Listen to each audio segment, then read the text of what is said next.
Hey everybody, Garcia here, and today I'm taking a look at the expansion to Ghost Fighting Treasure Hunters. This is Creepy Cellar.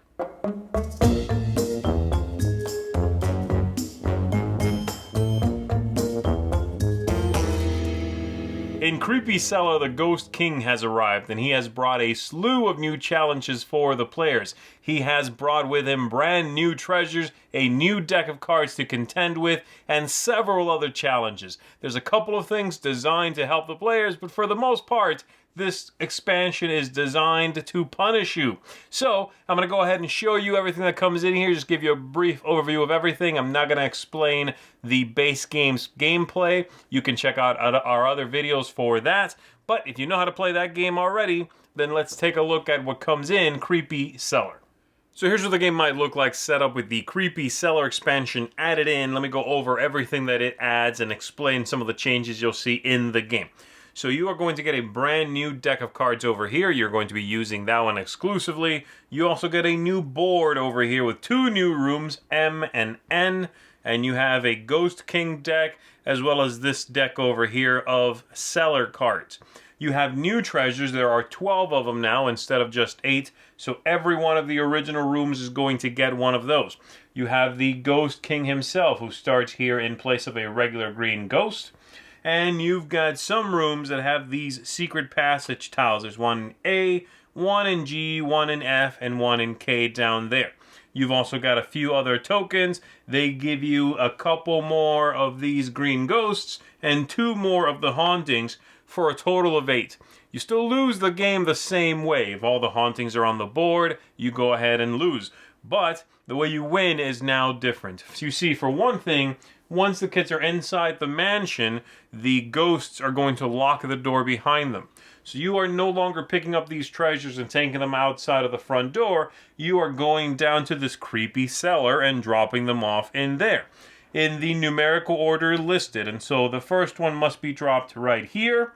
The second one must be dropped right here on the 2, 3, 4, 5, 6, and so on, until they've all been delivered.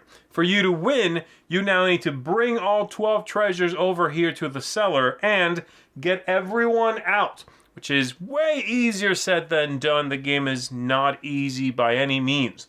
You are going to, as you pick up treasures, they are going to have a power on the back of them. You are going to have to be dealing with the Ghost King, the Cellar cards, and so on. So the way the game works is largely the same. On your turn, you roll this movement die. Depending on what you get, most faces will force you to draw one of these cards, and most of them will, just like in the original game, show a lettered room in which you will add one of these ghosts. So if L comes up, we put one of the ghosts in L. And then you take your movement. 1, 2, 3, 4, let's say. I could move up to 5, but I'll choose to move just 4. Once you're in a room with a treasure, you may pick up that treasure. Some of them, or really all of them, are going to have a special power, it's something bad that happens. In this case, this one says, add a ghost. So we add a ghost to that room, and then this character can carry that treasure in their backpack.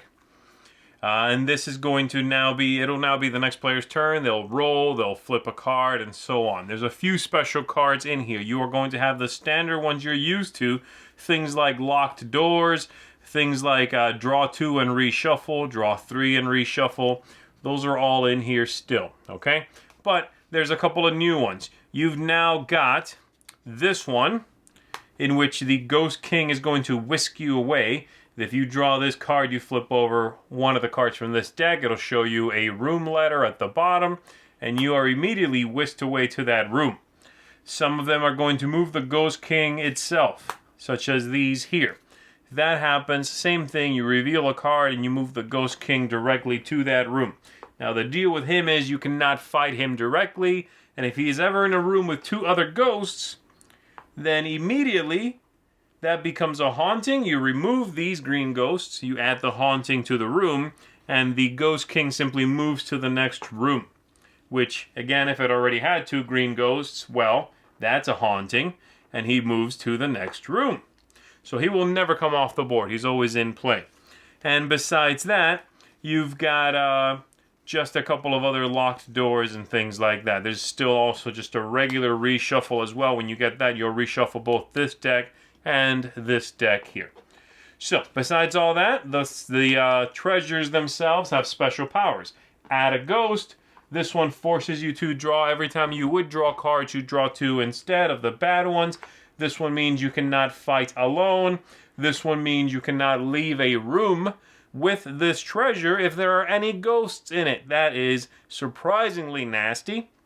And you have, of course, a couple of other rooms to become haunted now as well, which, if they are, you cannot drop treasure off. Something else to worry about. So, once you do finally drop off a treasure, let's say the first one gets taken in here and dropped off, you're going to draw one of these Cellar cards. These are mostly bad. There's a couple of good ones. If you draw one of these, you'll take this token from the top of the pile, put it in the backpack of whatever kid dropped off treasure, and it is a curse that must be dropped off in the correct room. It has a room listed before you can basically do anything else. So these are going to slow you down. This is H, by the way. So this kid, having just done that, must now go all the way to H, which is thankfully right here, and drop this off. Then they can go about doing whatever they would be doing anyway. Some of them are going to have a ghost show up, such as this one here, and that ghost comes from this deck. It says E, so we put a ghost in E, okay? Some of them are good, like this one gives you a free roll and move. You don't deal with the ghost, you just get a free 2 moves. Great. But for the most part, they are bad. This one's also good. This one lets you remove a ghost from anywhere on the board, no matter where they are. Never the Ghost King, of course. But yes, for the most part, they are quite bad. It's a tough one. This one unlocks all the doors that might be locked at the moment. So that's largely it. You are now picking up the treasures, dealing with their powers, bringing them over to the cellar, dropping off all 12 of those, and then getting everyone back out of the front door, which will become unlocked once all the treasures are dropped off and the curse is lifted, before all 8 of these hauntings are on the board. And as I said, that is certainly harder than it might sound. So, that should give you an idea of how the whole thing works. Let's go back up top. Let me tell you what I think of the Creepy Cellar expansion. Alright, so that is the expansion. Before I tell you what I think about it, I do want to mention the secret passages. Those allow you to jump from one room that has one to another room that has one, but you have to remove from the board the one you left from. You may get those back if you are able to deliver those jinxed items that you pick up in the cellar to the appropriate room. You can turn one of them back on, okay? But having said all that, let's talk about this expansion. So we're going to start with thematic ties here. This adds in beautifully to the original game. I love the idea of the ghosts stepping up their game, so to speak. There being a new part of the house. You no longer leaving out of the front door to deliver things. It's very interesting and captivating from a thematic point of view. Aesthetics, component quality, artwork, all of that is superb.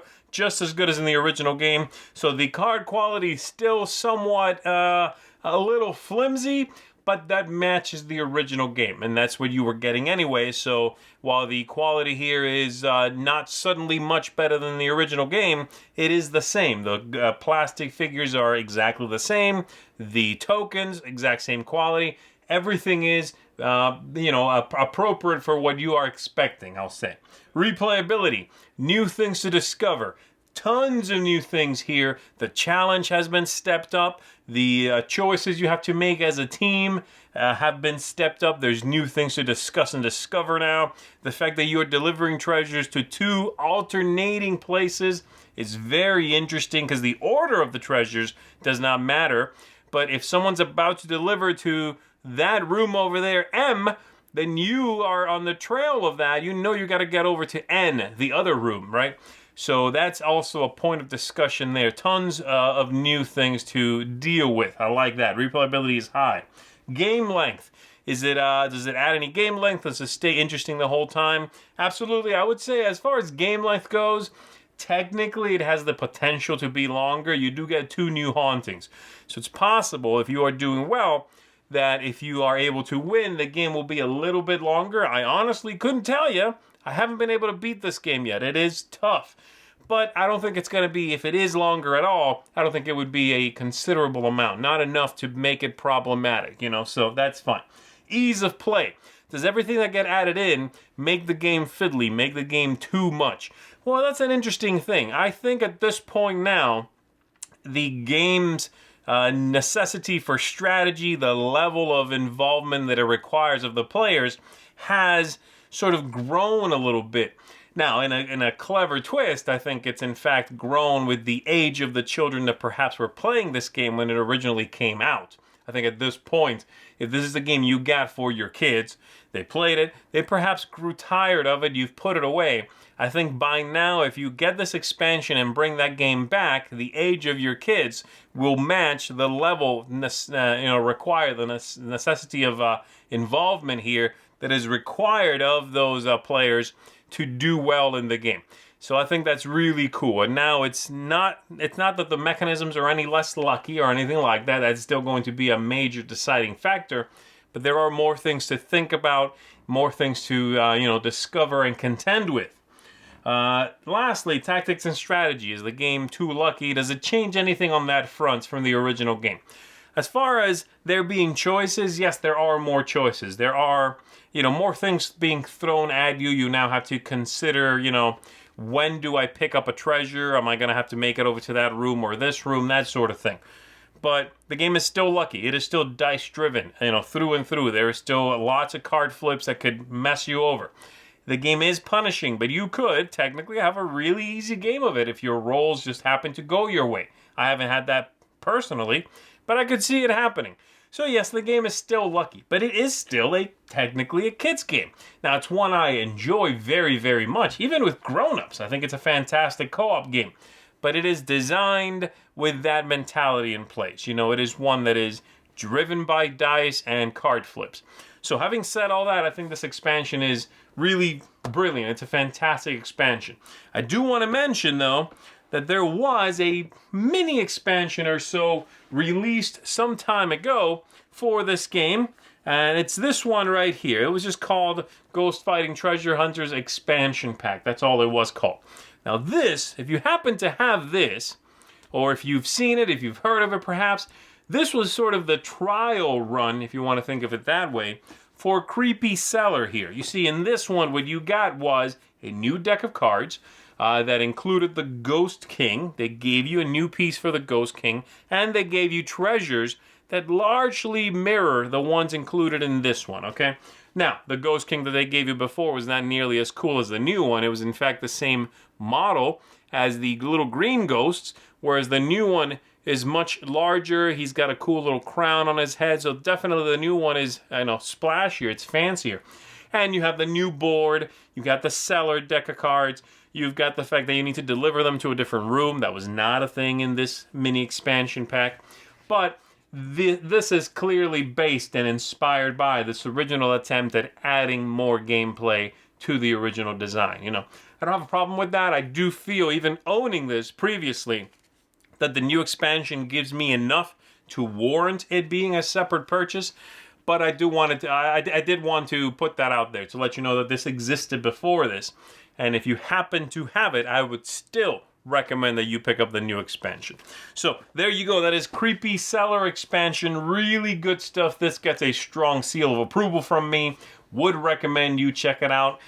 If you like co-ops, if you like playing them with kids, even if you like, sillier, lighter co-ops with adults, this one is solid, and the expansion is going to kick it up even more. So there you go. That is Creepy Cellar for Ghost Fighting Treasure Hunters. I'm Z Garcia. Thanks for checking this out. I'll see you on the next one. Thanks so much for watching the Dice Tower videos. Find more great videos and reviews, as well as our top-rated audio podcast at Dicetower.com.